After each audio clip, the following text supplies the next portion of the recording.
Salam sejahtera bersama saya Nevlin Majid dalam 15 Minit MMTV, edisi 26 April 2024.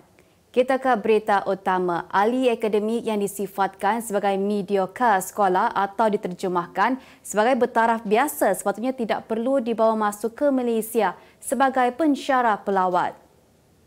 Perdana Menteri Datuk Seri Anwar Ibrahim berkata ketika disoal mengenai ahli akademik Amerika Syarikat Bruce Gilley yang menimbulkan kontroversi berhubung kenyataan biadab beliau terhadap Malaysia ketika menyampaikan ceramah di Universiti Malaya UM semalam.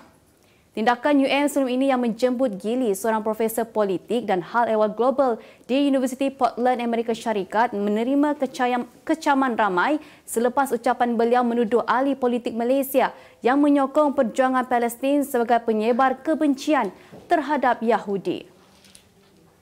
Lokman, ini adalah ucapan calon DAP di Kuala Kubu Baru. Apa pandangan anda? Itu merupakan kenyataan yang dikeluarkan oleh Ketua Pemuda MCA Ling Tiang Sun selepas memuat naik sebuah hantaran mengenai video lama calon DAP bagi pilihan raya kecil PRK Dewan Undangan Negeri Dun Kuala Kubu Baru KKB pada 2022. Tambahnya lagi, Barisan Nasional dan MCA sering dikecam calon tersebut dan ini menguatkan lagi pendirian MCA yang sebelum ini tidak mahu berkempen untuk calon Pakatan Harapan itu. Sementara itu, Menteri Besar Kedah Muhammad Sanusi Mat Nor yang juga merupakan pengarah pilihan raya Perikatan Nasional turut berkongsi hantaran link. Semalam, Lokman menggesa MCA untuk membuat keputusan berhubung kedudukan mereka dalam kerajaan perpaduan selepas parti itu menolak untuk membantu kempen calon DAP di KKB. Penganjuran Rumah Terbuka Aidilfitri peringkat negeri Selangor yang akan diadakan di Pekan Kuala Kubu Baru KKB Sabtu ini boleh bercanggah dengan banyak peruntukan dalam Akta Kesalahan Pilihan Raya 1954 AKPR. Gabungan Pilihan Raya Bersih dan Adil Bersih mempersoalkan lokasi dan masa penganjuran rumah terbuka ini kerana majlis tersebut dianjurkan di kawasan dan ketika pilihan raya kecil PRK KKB bakal diadakan. Bersih turut menegaskan penggunaan sumber kerajaan bukan sementara seperti kerajaan negeri atau kerajaan persekutuan semasa tempoh pilihan raya kecil seperti PRK KKB ini perlu mematuhi prinsip 3C yang digariskan oleh Bersih sebelum ini, iaitu no conditions tanpa syarat, no campaign tanpa kempen, no candidate tiada calon.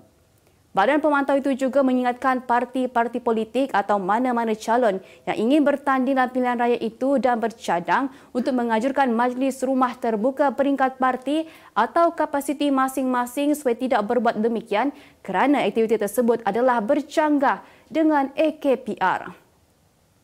Seorang ustaz di sebuah pusat tahfiz di Machang, Kelantan dicekup selepas dipercayai meliwat 3 pelajar lelaki di pusat tersebut sejak 2 tahun lalu.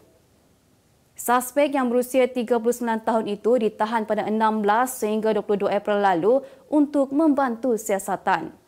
Ketua Polis Daerah Machang, Superintendent Ahmad Syafiqi Husin berkata, pihaknya menerima 3 laporan berhubung kejadian liwat melibatkan 3 pelajar tahfiz berusia 12 hingga 13 tahun kira-kira pukul 12.56 tengah malam pada 15 April lalu.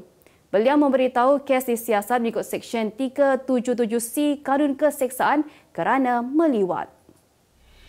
Utusan Malaysia dan Cosmo melancarkan satu lagi produk terbaru.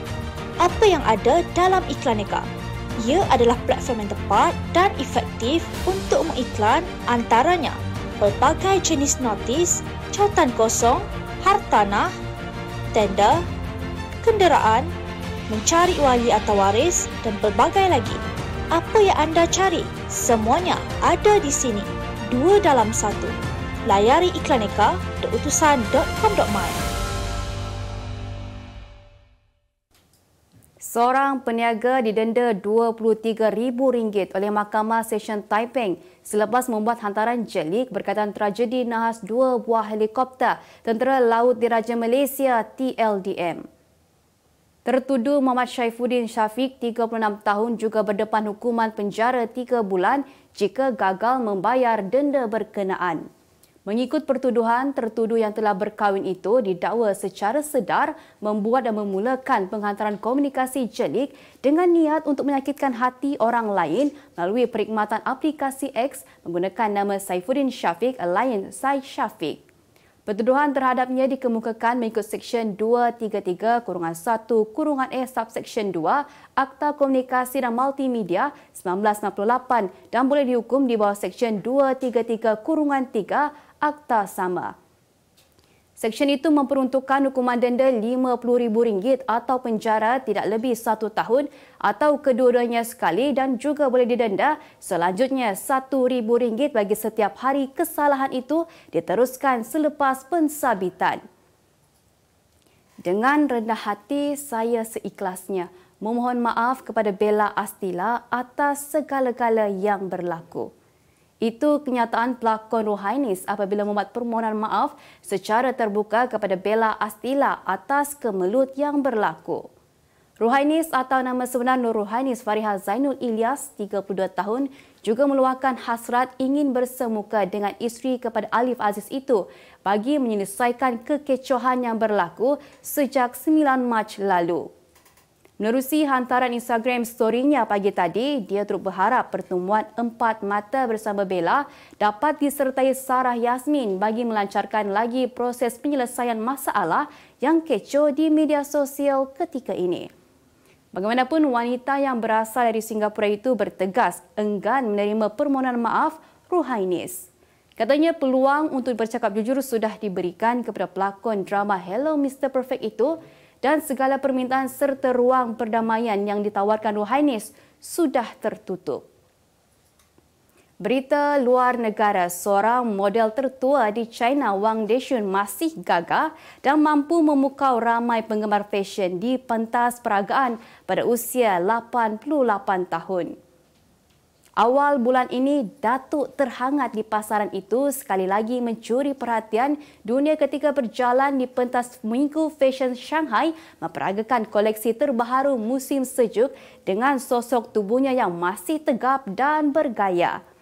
Deshun yang juga seorang pelakon mula mencipta nama sebagai model fashion ketika muncul memperagakan reka seluar tanpa baju di pentas Minggu Fashion China di Beijing pada 2015. Gaya jalan ikonik dan bersahaja Deshun ketika acara itu diingati ramai hingga berjaya mendapat pelbagai tawaran daripada beberapa rumah fashion terbesar dunia. Selain mencuburi bidang peragaan pada usia 80 tahun, Deshun juga dikagumi kerana kemampuannya memperoleh lesen juruterbang dan belajar menunggang motosikal serta kuda pada usia 85 tahun. Arab Saudi bakal memberi peserta Miss Universe buat pertama kali dalam sejarah negara itu bagi pertandingan yang dijadualkan berlangsung di Mexico September depan.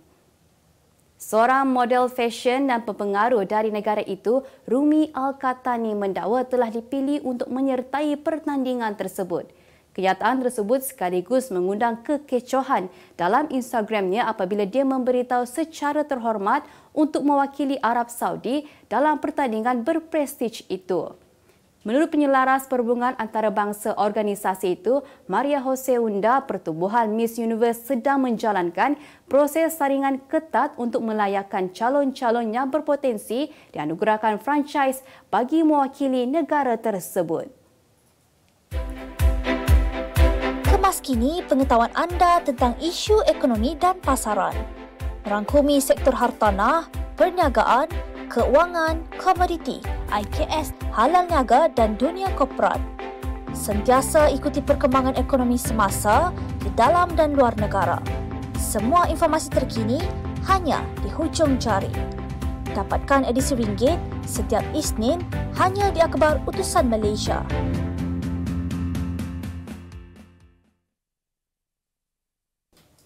Beralih ke berita ekonomi, sebanyak 6 kawasan rehat dan rawat R&R akan dibina di Lebuhraya Lingkaran Tengah Utama LTU oleh Kementerian Kerja Raya KKR di Lipis, Merapoh dan Gua Musang, Kelantan.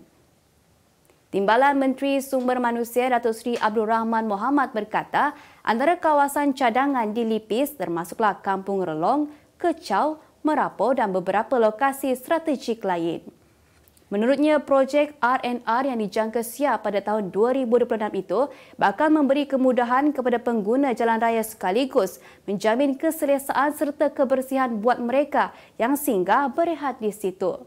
Bagaimanapun, untuk langkah jangka pendek kawasan hentian rehat sementara bakal diwujudkan di LTU berhampiran Kechau sebagai langkah menangani isu sampah sarap yang sering berlaku di laluan terbabit terutamanya ketika cuti musim perayaan. Inflasi Malaysia kekal 1.8% pada Mac 2024 dengan mata indeks mencatatkan 132.2 berbanding 129.9 pada bulan yang sama tahun sebelumnya. Menurut Jabatan Perangkaan Dozem, peningkatan inflasi pada Mac didorong oleh perumahan, air, elektrik, gas dan bahan api lain 3%, restoran dan perkhidmatan penginapan 3%, penjagaan diri, perlindungan sosial dan pelbagai barangan dan perkhidmatan 2.6% dan pengangkutan 1.3%. Namun begitu, peningkatan ini telah diimbangi dengan kumpulan utama yang merekodkan peningkatan lebih perlahan iaitu kesihatan 2.1%, makanan dan minuman 1.7% dan rekreasi sukan dan kebudayaan 1.5%. Ketua Perangkawan Datuk Seri Dr. Muhammad Uzin Mahidin berkata peningkatan 3% berbanding 2.7% pada Februari bagi perumahan, air, elektrik, gas dan bahan api lain disumbangkan oleh kelas perbelanjaan bekalan air yang meningkat kepada 31.4% pada Mac.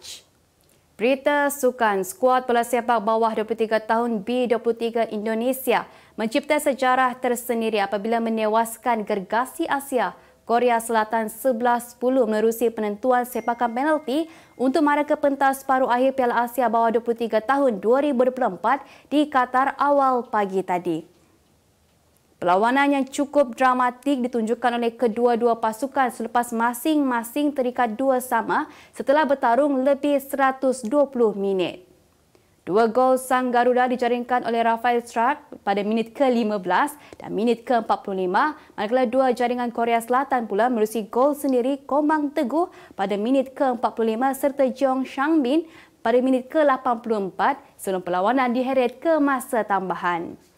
Pengendali skuad B23 Indonesia Shin Tae-yong dilihat berpuas hati dengan prestasi anak-anak buahnya selepas berjaya meletakkan pasukan dalam kelompok 4 terbaik Asia sekaligus selangkah saja lagi untuk layak ke Tamasya Sukan Olimpik 2024 di Paris.